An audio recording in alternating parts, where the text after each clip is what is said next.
On vous souhaite la bienvenue à ericlatour.com. Aujourd'hui, on reçoit le conseiller Yvan Berthelot. On revient sur l'Assemblée de lundi soir où le Conseil majoritaire souhaite avoir un réel décorum pour les assemblées du Conseil.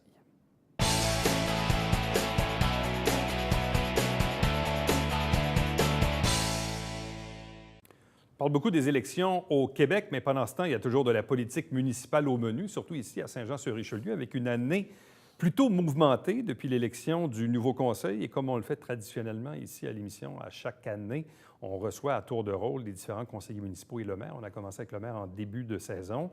On a poursuivi avec Michel Gendron la semaine dernière. On va poursuivre également prochainement avec Mélanie Dufresne et tous les autres vont suivre. Et aujourd'hui, c'est au tour d'Yvan Berthelot qui est avec nous, l'un des seniors du conseil.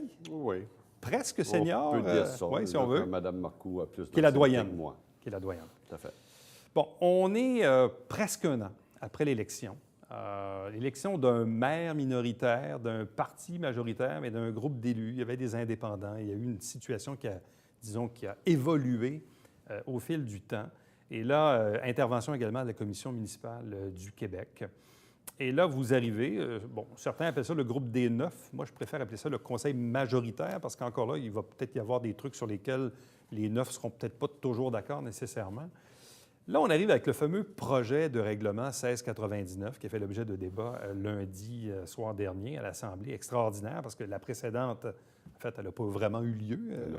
Elle n'a pas eu lieu. L'ordre du jour n'a pas passé le test. Et là, il s'est dit beaucoup de choses. Donc, je vous laisse le temps de nous expliquer en quoi consiste le projet de règlement 1699 sur la régie interne des séances du Conseil. Bon.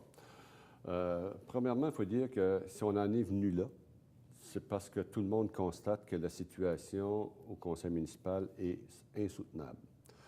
On a vécu au cours des dernières semaines, des derniers mois, depuis la dernière élection, des gens qui ont fait de l'intimidation, de la diffamation, des droits d'honneur à des conseillers.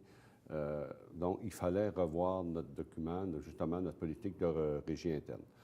Qu'est-ce qu'on change là-dedans? On vient resserrer un petit peu les règles au niveau du décorum pour obliger le président de l'Assemblée, qui en l'occurrence est le maire ou son remplaçant, à respecter vraiment les règles de régie interne. Donc, et il y a des processus qui sont prévus pour que le président de l'Assemblée respecte ça. Et aussi, on vient encadrer tant le conseil que les intervenants. Alors, on veut faciliter l'intervention des gens. Là, ce qu'on voit présentement, c'est pas compliqué. Les intervenants sont des supporters de l'équipe Alain Laplante qui ont des questions préparées par l'équipe du maire, dont le maire a déjà les réponses, et il y a la question et la réponse. On a vu hier soir, par exemple, à l'Assemblée le lundi, que le maire a été déstabilisé parce que quelqu'un est venu lui poser des questions, un jeune qui est venu poser des questions, puis il n'était pas capable de répondre. Okay? Bon, alors je pense que le règlement de la régie interne, c'est pour vraiment faciliter cette participation-là des gens. Là, présentement, on voit que le maire représente environ 50-60 personnes qui viennent régulièrement aux assemblées du conseil municipal, qui sont les supporters de l'équipe Alain Laplante. Il reconnaît la famille, comme il l'appelle de temps à autre. Mais les 59 950 autres citoyens qui sont chez eux, qui sont des électeurs sur 96 000, eux, ils communiquent avec leurs conseillers et les services à la population. Nous, ce qu'on voit comme priorité, c'est que les services à la population se donnent. Donc, la majorité au conseil voit à ce que les travaux publics, les policiers, les pompiers, donc, autrement dit, le quotidien de tous les jours fonctionne bien à l'hôtel de ville.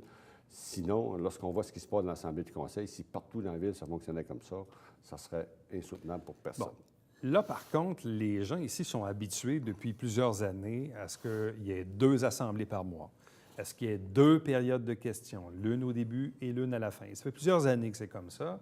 Là, l'impression que ça laisse, évidemment, le maire tape là-dessus parce qu'il est en désaccord, nous dit, bien là, écoutez, vous êtes en train de bâillonner la population parce que là, il va y avoir une assemblée par mois au lieu de 2, puis il va y avoir une période de questions à la fin.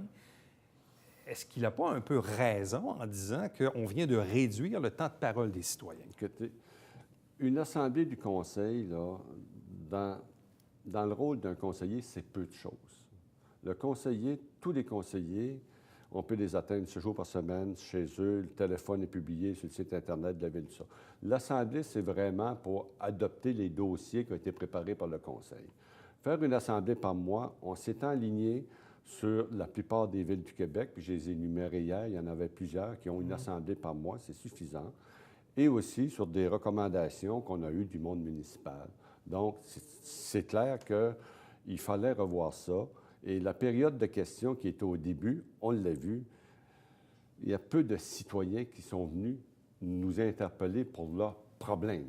C'était un procès d'intention, c'était un procès politique de supporters de l'équipe Alain Laplante avec des questions qui étaient préparées et de temps à autre, des gens qui écrivaient le nom de d'autres personnes parce qu'ils arrivent en retard. Bon, je vais poser ma question autrement.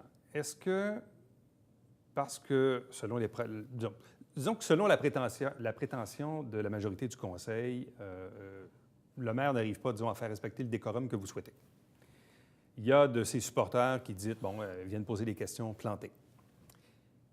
Mais est-ce qu'on n'est pas en train de pénaliser une portion de la population parce que de l'autre côté, on a quelques supporters du maire qui viennent, disons, occuper un bon espace de la période des questions? Autrement dit, est-ce qu'on n'est pas en train de pénaliser une majorité d'un côté parce qu'il y a une minorité de l'autre côté qui, visiblement, se comporte peut-être pas de la bonne façon?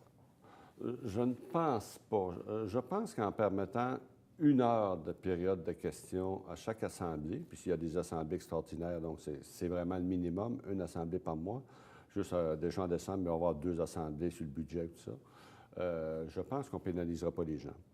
Et par contre, on va permettre aux gens d'intervenir plus parce qu'on l'a vu à l'Assemblée du mois d'août, ça faisait 1 mois qu'il n'y a pas eu d'Assemblée. Alors, on a fait l'Assemblée, la période de questions était à la fin et il y a eu 9h moins 10. Alors, 1h20 après le début de l'Assemblée, on était rendu une période de questions. Donc, une Assemblée normale, lorsqu'on lit les dossiers et tout ça, ça ne devrait pas durer plus qu'à 1h30, 2h. Donc, ce qui veut dire qu'en commençant à 18h30, à 20h30, les gens vont avoir 1 heure pour s'exprimer. Alors, je pense que c'est beaucoup de temps. Et quelqu'un qui a un problème, c'est pas vrai que les citoyens ont un problème à tous les jours ou que ça arrive comme ça. Une période de questions, c'est pas une période de procès, puis c'est pas une période de débat politique puis de campagne électorale. C'est vraiment pour qu'un citoyen vienne nous dire, moi, ma rue mal déneigée, moi, les égouts, il y a un problème avec ça. En tout cas, et le reste, c'est ça le problème quotidien qu'on va entendre d'un citoyen. Puis s'il y a urgence, il y a l'hôtel de ville, il y a l'administration et il y a aussi tous les conseillers qui sont disponibles 7 jours sur 7. 2 questions. La première, dans la dernière année, selon votre prétention, est-ce que le maire a fait appliquer le règlement de régie interne qui était en vigueur? Non. Si vous avez un nouveau règlement de régie interne, comment pouvez-vous avoir l'assurance qu'il le fera respecter? Parce qu'il est rédigé en conséquence. C'est-à-dire que si le maire prend des décisions qui ne respectent pas le règlement de régie interne, on a le pouvoir d'en appeler de cette décision. C'est-à-dire? C'est-à-dire, M. le maire prend une décision qui n'est pas respectueuse. Je peux donner un exemple. Comme hier, M. le maire a accepté de permettre 2 amendements sur une résolution. Ce n'est pas permis. J'ai fait un point d'ordre, je lui ai mentionné. Si j'avais voulu, j'aurais pu dire, M. le maire, j'en appelle de votre décision car cet amendement-là n'est pas recevable. Le Conseil aurait voté. Et si le Conseil avait été majoritaire pour dire, M. le maire, vous avez tort, il aurait été obligé d'accepter la décision puis de refuser l'amendement. Ce qu'il ne peut pas faire en ce moment? Il pourrait le faire en ce moment, on pourrait le faire en ce moment, mais ce n'est pas vraiment, comme ce n'était pas clair, on a fait préciser le règlement pour vraiment que ça soit un déclencheur. Bon. L'autre chose également, dans le nouveau projet de règlement là, qui a été adopté, là, qui va être en vigueur sous peu, ça vient un peu baliser aussi la période des questions, c'est-à-dire que les gens vont devoir poser des questions et non pas émettre des opinions. C'est bien ça, si on veut? Ça l'était déjà un peu, mais il y avait beaucoup de souplesse pour ça. Vous savez, le règlement le règlement de régie interne, là, il existe depuis 2000 ans. Donc, ça va faire 18 ans au 1er janvier. Donc, ça fait presque 18 ans. Il y a eu M. Dolbeck, il y a eu M. Fecteau. Il n'y a pas eu de problème à appliquer ce règlement-là. Donc, on n'y a pas touché. C'est juste depuis novembre que ce règlement-là cause problème de la façon dont M. le maire l'applique. Donc, il faut vraiment mieux l'encadrer. Puis écoutez, vous avez été témoin de plusieurs interventions qui étaient carrément de l'intimidation et des menaces. Puis M. le maire en riait et encourageait ça. Moi, j'ai toujours dit depuis le début, M. le maire ne comprend pas son rôle. M. le maire, au lieu de tempérer, il met de l'huile sur le feu. Et je vais vous donner un exemple récent. Pour ne pas le nommer, un dénommé M. Guinta a interpellé des employés municipaux d'une façon déplacée, irrespectueuse. Le maire a été mis en copie. Il faut le faire. Jamais il n'a répondu, jamais il s'est porté à la défense des employés municipaux, jamais il n'a rappelé à l'ordre M. Guinta, qui est un de ses proches collaborateurs. Ça, il faut que ça arrête. Jamais dans le monde municipal, des politiques ou des individus doivent franchir la ligne entre le politique et l'administration. Ça fait 20 ans que je suis en politique municipale, ça fait 20 ans que je défends l'administration municipale. Si on a des plaintes à faire, c'est envers le politique, et le politique va à l'administration générale et lui s'occupe de son monde. Le reste est inacceptable. Et le maire encourage ça en longueur de journée. Le maire n'est pas à l'hôtel de ville. Le maire est sur les réseaux sociaux des dizaines d'heures par semaine et il active tout ça. Et ça, c'est regrettable. Pendant ce temps-là, aucun dossier économique est en route à Saint-Jean-sur-Richelieu. Qu'est-ce que vous voulez dire, le maire n'est pas à l'hôtel de ville? Le maire ne se présente pas à l'hôtel de ville. Le maire travaille peut-être 10, 15 heures par semaine de présence à l'hôtel de ville. Autrement, il n'est pas là. Bon, vous parlez d'exemples récents. À l'Assemblée de lundi, le citoyen, M. Hébert, a tenté de faire des rapprochements avec Jean Fontaine, le fameux dossier des terrains. Bon. Là, le maire est intervenu, par contre. Pour la première fois, je le félicite de son intervention. Effectivement, il est intervenu comme il aurait dû le faire des dizaines de fois. Mais là, comme le règlement 1699 était sur la table, j'ai l'impression que ça l'a motivé à exercer son rôle. Et on souhaite qu'avec le nouveau règlement 1699, qu'il agisse comme ça à chaque assemblée. On va l'applaudir. Bon, autre particularité, parlez-nous des infractions ou des amendes qui sont prévues dans ce règlement, parce que le maire faisait référence à l'Assemblée de lundi que, bon, ça va être, dans le fond, les policiers qui vont devoir faire appliquer ce règlement-là. Il dit les policiers relèvent de la direction générale, donc une façon un peu indirecte de dire que... Parce que normalement, dans les assemblées, auparavant, c'est le maire qui dit aux policiers, si vous voulez, disons, faire partir quelqu'un, c'est le maire qui dit aux policiers, veuillez sortir tel individu. On a déjà vu ça dans le passé. Pas souvent, mais c'est déjà arrivé. Oui. Je voudrais apporter un correctif. Une nuance, encore une fois, M. le maire jette de l'huile sur le feu. Les policiers ne relèvent pas du tout de la direction générale. L'administration n'a pas un mot et un regard sur le monde policier. Le seul regard que l'administration a, c'est dans l'administration, justement, du service de police. Et non pas, c'est le directeur de police qui répond de ses seuls employés sur le terrain et des policiers. Le directeur général n'a rien à voir là-dedans et le directeur général, en vertu de la loi de la police, ne peut pas s'ingérer dans le système policier. C'est les policiers qui vont devoir faire preuve de jugement, puis vous allez comprendre que ils ne s'amuseront pas à remettre des amendes à toutes les assemblées. Il va vraiment falloir que les gens dépassent les bornes. Et des choses comme on a vu, des droits d'honneur, par exemple, c'est acceptable en assemblée publique? Non.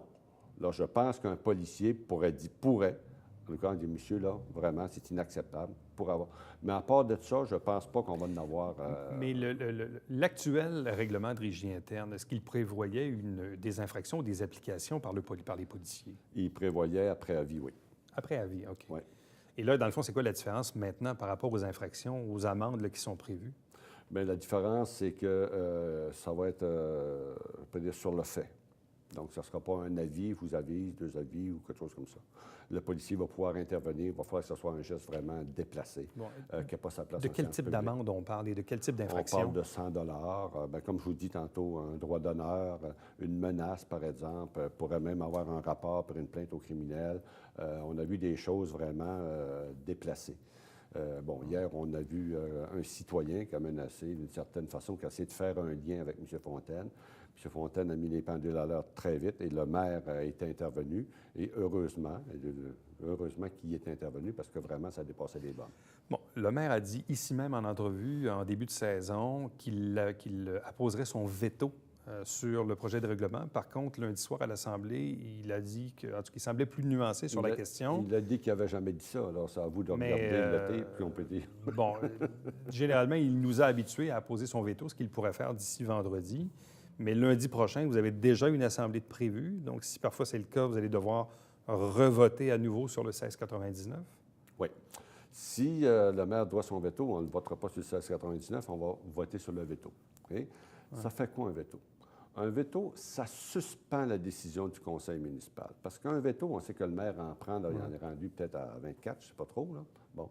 Un veto, c'est juste au cas où, s'il arrivait un élément nouveau, okay, qui pourrait justement justifier au conseil de revoir sa décision. Ça arrive très rarement, mais ça arrive. Bon. Là, le maire, il ne comprend pas. Il met un veto parce qu'il n'est pas d'accord. Je ne suis pas d'accord, je mets un veto. Bon. Il met un veto, puis, bon, le veto est renversé. Et à ce moment-là, comme la décision est suspendue, elle devient donc rétroactive. Donc, le règlement va s'appliquer, s'il dépose un veto et qu'il est battu, va s'appliquer donc à ce lundi ici. Donc, ça veut dire que la prochaine assemblée publique, une fois que le veto, s'il y a lieu, est voté, ça veut dire que l'assemblée va être une période de questions qui va être à la fin et en vertu. Bon, ce qui veut le dire règlement qu'en gros, 1699 va s'appliquer. Donc, probablement quelque part en octobre. Et il va s'appliquer tout de suite la semaine prochaine. À moins qu'il ait veto. Non, même s'il y avait... Ah, même s'il y a veto, parce que vous allez revoter dessus tout de suite. Puis donc, c'est rétroactif. C'est rétroactif. C'est un effet rétroactif. Donc, le règlement ça va s'appliquer en date de lundi 17 septembre. Bon. Dans les... parce que, mis à part tout ce qu'on vient de parler, la vie continue. C'est quoi les enjeux cette année dans le quartier Notre-Dame Auxiliatrice et la portion est de Saint-Gérard? Écoutez, bien, il y a toujours... c'est toujours les mêmes enjeux qui suivent leur cours. Donc, on a bien sûr tout le projet de la Signeure. Oui. Donc, mais là, ça semble réglé, M. Sanson? Là, c'est réglé. Maintenant, ça prend le certificat au niveau d'environnement. Donc, on attend après ça, mais c'est réglé. Là. Il y a eu une entente entre les parties. On sait qu'il y avait un petit imbroglio juridique. Avec le groupe Maurice et le groupe Sanson. Le groupe Maurice et tout ça. Donc, c'est réglé, effectivement. Ça, pour que les gens comprennent, dans le fond, c'est qu'à l'arrière de la clinique Midi-Soleil et des tours Maurice, il y a un espace là, qui est vacant pour le fameux projet. Oui, qui était prévu se construire il y a déjà plusieurs années, en même temps, en fin de compte, que la Cité des Tours. Et pour toutes sortes de raisons juridiques retardées de plusieurs années. Donc, c'est là que ça va. Le groupe Maurice voulait s'assurer que ça ne pouvait pas être une compétition. Alors, ça prend un peu de temps à régler tout ça, à faire le zonage en conséquence, à amender le zonage pour pas qu'il y ait d'appartements aînés ou des choses qui vraiment, entre eux, ont réglé. Donc, dossier Seigneur, ça devrait se régler bientôt. Donc, le reste devrait se régler. Je pense que le changement de zonage est accepté, le permis est donné. Donc, on attend juste le OK du niveau du ministère de l'Environnement, comme quoi le réseau est capable de prendre cette construction-là. Pas très loin de là, il y a, maintenant, il faut appeler ça l'ancien BMR, quoi qu'il y a encore une cour qui est active. Ouais. Il y a le bingo communautaire également qui est là, où certains disent peut-être qu'un jour, il y aurait une expropriation, il y aurait une continuité de la fameuse rue là, entre les deux bouts. Ça, au niveau urbanistique, c'est quoi les projets que la Ville a en ce moment pour ce secteur-là? Le site, l'ancien site BMR, bingo et tout ça, est un site qui est voué au redéveloppement. Nous, ce qu'on veut, et ce qui va se faire également, c'est que ce soit l'entreprise privée qui redéveloppe tout ça. Et nous, notre intérêt, bien sûr, ça va être lorsque l'entreprise privée va vouloir faire son aménagement. Alors, on va certainement négocier avec eux pour qu'effectivement la rue Labrèche continue et passe où ce qui est le bingo à peu près. Donc, tout ça est sujet à démolition par l'entreprise privée. Puis nous, on va faire des aménagements pour que la rue puisse se continuer, que ce soit une rue... Mais c'est appelé à se redévelopper. Oui, tout à fait. Bon. De l'autre côté, dans Saint-Gérard, l'église Saint-Gérard. Bon. Ça fait un petit bout également là, que ça a comme trébuché un peu ce projet-là, pour toutes sortes de raisons. Le gouvernement a tenté de s'en mêler aussi avec le ministère, mais finalement, il n'y a pas eu de protection. Exact. Donc, moi j'ai fait comme conseiller, je m'étais engagé envers la population de faire les démarches pour demander au gouvernement de protéger l'église pour que ça puisse être subventionné. Donc, après un an environ, le gouvernement a décidé qu'il ne la protégeait pas. Donc, on retourne un peu au point de départ. Je sais que les entrepreneurs ont redemandé un permis de construction.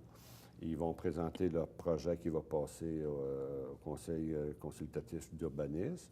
Et ensuite, ça va être présenté au Conseil, possiblement au mois d'octobre, quelque chose comme ça. Et avec ça, bien sûr, va se faire la consultation publique. Moi, j'y tiens. Je veux qu'il y ait une consultation publique. Ce que j'en sais, c'est que les promoteurs font un nouveau projet, encore une fois, en tenant compte de tous les commentaires qu'ils ont reçus, puis en maintenant l'Église et en la mettant en valeur. Donc, ça sera lors du processus de consultation, ça sera aux gens à décider, parce que ça prend tout de même un changement. Mais l'idée, c'est de garder la coquille de l'Église? Tout à fait. De garder à peu près toute l'Église, la coquille et plus l'architecture intérieure. et faire des aménagements intérieurs qui vont permettre justement d'avoir accès à cette architecture. Bon, toujours dans Saint-Gérard, et je pensais, moi, que c'était terminé, mais il y a des citoyens qui m'ont interpellé cet été en me disant que l'usine 2M Ressources, là, qui est sur Saint-Michel, coin Normandie, qu'il y a des citoyens qui semblent avoir encore certains résidus là, sur leur terrain, là. Soit de la poussière de verre ou des trucs comme ça. Là. Je vous dirais que j'ai l'impression de vivre une saga sans fin. C'est ça, hein? Ouais. Écoutez, on a réglé beaucoup de problèmes avec 2M Ressources. Ouais. Entre autres, on a fermé sur Normandie, on a aménagé sur la rue Saint-Louis. Ça a réglé le problème de camionnage, de débris de vitres dans les rues. Ça a ramené un peu le calme. Mais là, bon, on a permis à 2M Ressources d'aménager des nouveaux silos, une nouvelle machine, tout ça. Mais en traitant le verre, cette fameuse montagne qui est là, ça cause aussi des inconvénients. Un des inconvénients de poussière qu'on ne connaissait pas, de bruit et d'odeur. Parce que c'est sûr, ouais, ça, ouais. Quand tu viens fouiller dans un tas de verre qui est là depuis peut-être 10 ans, puis tu es rendu à, je sais pas moi, à 8 pieds ou à 10 pieds, on peut-tu penser que, disons qu'il y avait des débris de nourriture là-dedans, que ça a transité un peu, puis que ça pue. Hein? Fait que c'est sûr qu'en plein été, il y a des inconvénients. Qu'est-ce qu'on a fait avec ça? On a eu une rencontre avec le ministère de la Santé et des Services sociaux en juin avec des citoyens, parce que moi, j'ai formé un comité de citoyens avec l'entreprise et tout ça, bon, qui va au suivi, qui font des fiches de plainte. On en reçoit, je dirais, des dizaines par semaine. Oui, à ce point-là. Il y a une problématique. Il y a vraiment une problématique. Les gens font on leur a demandé, avec le ministère, de remplir on leur a donné des fiches de plainte, et régulièrement, ils rentrent des fiches de plainte concernant les odeurs, le bruit, la poussière. Et en juin, on a fait une rencontre, et pour la première fois, on va se rencontrer, début octobre, je pense, le ministère de la Santé, le ministère de l'Environnement, la Ville de Saint-Jean, pour faire un plan d'action ensemble. On n'a jamais réussi au niveau de la Ville à pouvoir asseoir les trois parties autour de la même table. Et moi, lorsque j'étais à la rencontre, justement en juin, avec les citoyens, je dis, écoutez, là, moi, je veux qu'on sorte un plan d'action. Je veux qu'on fasse de quoi pour les citoyens. Et les autres organismes, nos partenaires, ont accepté de s'asseoir avec nous. Donc, on va pouvoir, nous, au niveau de la Ville, notre réglementation sur le bruit. Donc, on va pouvoir le faire appliquer. Le ministère de l'Environnement va intervenir au niveau de la poussière, des odeurs, et bien sûr, la santé également au niveau de la poussière, qui pourra avoir des conséquences sur les gens et le reste. Donc, pour une fois, on pourra établir un plan d'action. Après ça, travailler avec les citoyens, le mettre en branle avec l'entreprise pour essayer de régler ce problème-là une fois pour toutes. Bon, en terminant, on sait que vous êtes impliqué depuis plusieurs années au niveau du comité des finances. On s'apprête, encore une fois, à retravailler le budget en prévision de 2019. Quels seront les enjeux auxquels vous serez confrontés cette année au niveau des finances de la Ville? Ah bien, je sors justement en après-midi, on travaille tout l'après-midi aux finances. Mais les enjeux sont toujours les mêmes. C'est maintenir les services au meilleur coût possible, essayer de ne pas augmenter, avoir une augmentation de taxes qui se situe près de l'inflation. C'est toujours un enjeu majeur parce que nos dépenses augmentent tout le temps, comme tout le monde. Alors, il faut toujours contrôler nos dépenses puis maintenir nos revenus à un seuil acceptable pour arriver à un budget équilibré qui fera pas mal aux contribuables. OK. Mais il n'y a pas d'enjeu particulier à l'égard du programme triennal d'immobilisation aussi ou des investissements futurs qu'on va faire? Le programme d'immobilisation, on l'a fait en juin. Oui, c'est ça. Il est vraiment, là, là, on parle vraiment de la partie administrative, de la partie budgétaire des opérations. C'est là-dessus qu'on est. Et c'est sûr qu'il y a toujours des enjeux majeurs parce qu'il y a des projets qui vont défoncer. On parlait pas plus tard qu'hier, je parlais tantôt de l'émissaire Loyola. Bon, mais on disait, écoutez, là, il faut mettre une pompe supplémentaire, c'est pas prévu au budget. Oui, écoutez, là, regarde, là, c'est une priorité, là. Faites des plans et des vues, arrive-nous un plan, puis on va le trouver de 300 000 parce que c'est prioritaire pour les gens. Fait que, il y a toujours de quoi qui arrive dans un budget. Un budget, j'ai toujours, c'est vivant. C'est vivant, ça évolue tout le temps. Mais on doit faire le budget équilibré pour contrôler les hausses de taxes, meilleur service possible, en augmentant même les services à la population si on peut le faire. Bon, en terminant, qu'est-ce que vous souhaitez pour 2018-2019? Je souhaite d'avoir un conseil en harmonie. Et je souhaite qu'on puisse travailler les dossiers économiques. Ça fait 10 mois que la campagne électorale, je souhaite que cette campagne électorale-là soit terminée, que M. le maire comprenne ça. Ça fait 10 mois qu'on n'a pas aucun projet au niveau de développement économique, aucune rencontre de planification stratégique. C'est drôlement important pour l'avenir de la Ville, parce que si on est inerte cette année, dans 3 ans ou dans 4 ans, les gens vont payer pour parce que là, il va y avoir des pertes d'emploi puis on n'aura pas rempli notre rôle. Alors, il faut qu'on se mette au travail puis rapidement. Et je salue hier ce que je vais appeler le cri du cœur de Mme Dufresne. Il faut arrêter. Puis il faut vraiment se mettre au travail pour les citoyens. Ce que nous, on fait, les plus anciens, depuis 20 ans. Je pense qu'il faut continuer dans ce sens-là. Yvan Berthelot, merci beaucoup. Ça m'a fait plaisir. Restez avec nous. Au retour, le Babillard quotidien.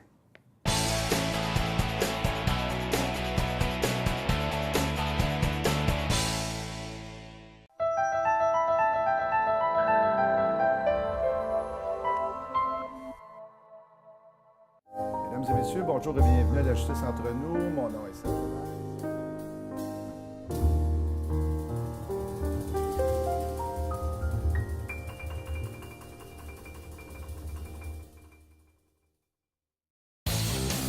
Salut, ici Alexandre Baudouin. Et François Trépanier. François, pour la première de Sport Express, à tout seigneur, tout honneur. Alex Surprenant, coach en chef, on parle des géants et de la concentration au football. Voilà, manquez pas ça.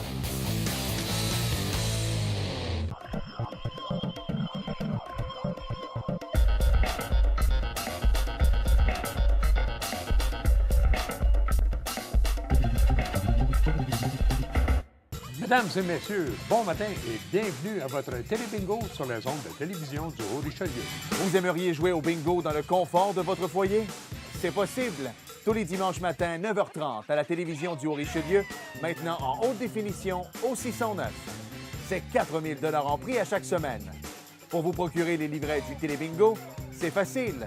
Consultez la liste de nos 30 dépositaires au www.tvhr9.com.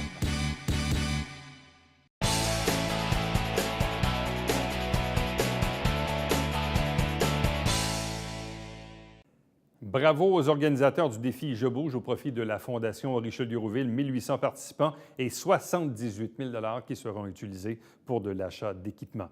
Nous, on se donne rendez-vous demain pour un prochain ériclatour.com. Bye bye.